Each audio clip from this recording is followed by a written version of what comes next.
ఈరోజు దేవుని వాగ్దానము, మనము తన పరిశుద్ధతలో పాలు పొందేవలెనని మన మేలు కొరకే ఆయన శిక్షించుచున్నాడు.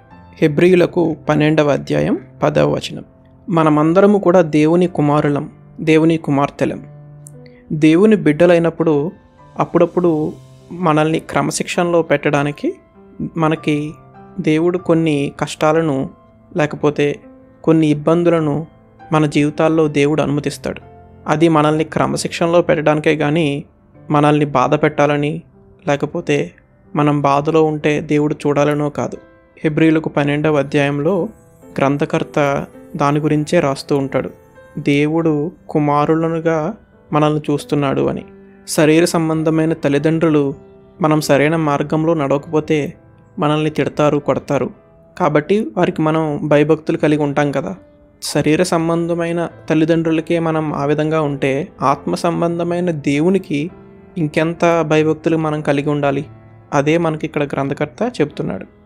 తల్లిదండ్రులు అయితే మనం వారితో ఉన్నంత వరకే మనల్ని శిక్షించగలరు, మనల్ని క్రమశిక్షణలో పెట్టగలరు.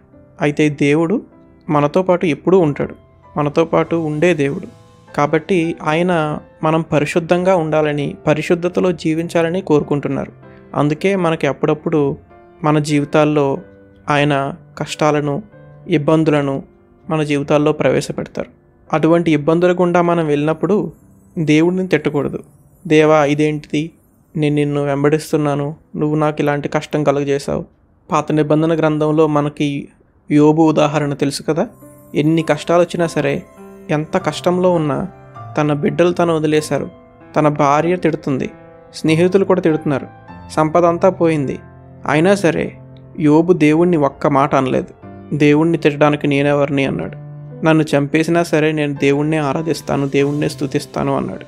మన విశ్వాసం కూడా అలాగే ఉండాలి. మన పరిశుద్ధత కోసం, మన మేలు కోసం దేవుడు కొన్ని కష్టాలని, ఇబ్బందుల్ని మన జీవితాల్లో ప్రవేశపెట్టినప్పుడు దేవుణ్ణి తిట్టకుండా విశ్వాసంలో మనం మరింతగా బలపడి దేవుడు ఆ విషయాన్ని మన జీవితంలో ఎందుకు కలుగజేశాడు అని ఆలోచించి మనలో ఏమైనా మార్పు కోరుకుంటున్నాడా, లేకపోతే మనం ఏమైనా తప్పు మార్గంలో నడుస్తున్నామా, మనలో ఏదైనా పాపం ఉందా అని ఆలోచించుకుని మన విశ్వాసాన్ని పరీక్షించుకుని పరిశుద్ధతలో మనం జీవించాలి. దేవునికి బిడ్డలుగా మనం చేయవలసిన పని అదే. అలా చేసినప్పుడు మనం ఇతరులకి మాదిరికరంగా ఉంటాం. ఉదాహరణకి, మనం కష్టంలో ఉన్నప్పుడు మనం ధైర్యంగా నిలబడి, ప్రభువునందు నిలబడి కష్టాన్ని ఎదుర్కొంటున్నాం అనుకోండి, మనల్ని ఇతరులు అడుగుతారు, ఇంత కష్టం వచ్చినా నువ్వు ఇంత ధైర్యంగా ఎలా ఉండగలుగుతున్నావు? అప్పుడు మనం చెప్పవచ్చు, మన ధైర్యం యేసయ్య, మన ధైర్యం ప్రభువు, మన ధైర్యం దేవుడు మనకు తోడున్నాడని అని వాళ్ళకి సువార్త చెప్పవచ్చు. కాబట్టి కష్టంలో ఉన్నా, నష్టంలో ఉన్నా దేవుణ్ణి మాత్రం విడిచిపెట్టకండి.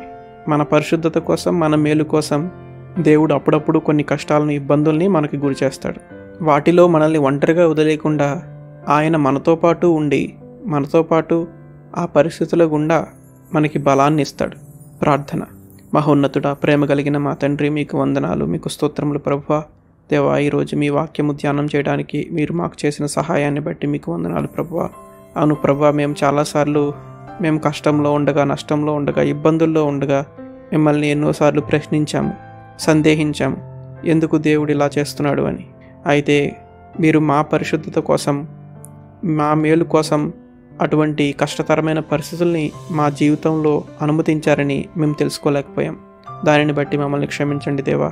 ప్రతి సందర్భంలోనూ, ప్రతి పనిలోనూ, ప్రతి కష్టంలో, నష్టంలో, ఇబ్బందిలో కూడా మీరు మాతో ఉన్నారని మీ వాక్యం సెలవిస్తున్నది. దానిని బట్టి మీకు వందనాలు ప్రభువా, మీకు స్తోత్రములు.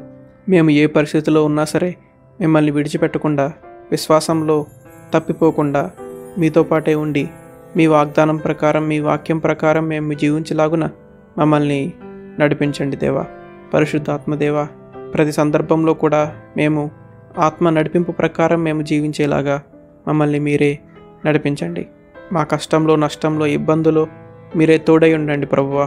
మీరు మాకు తోడై ఉండగా ఆ ప్రేమను, మీరు పంచిన ప్రేమను, మీ సహవాసాన్ని మేము ఇతరులకు కూడా తెలియజేసేలాగా, వారికి మీ ప్రేమను తెలియజేసేలాగా మా జీవితాల్లో పరిస్థితులను సృష్టించండి.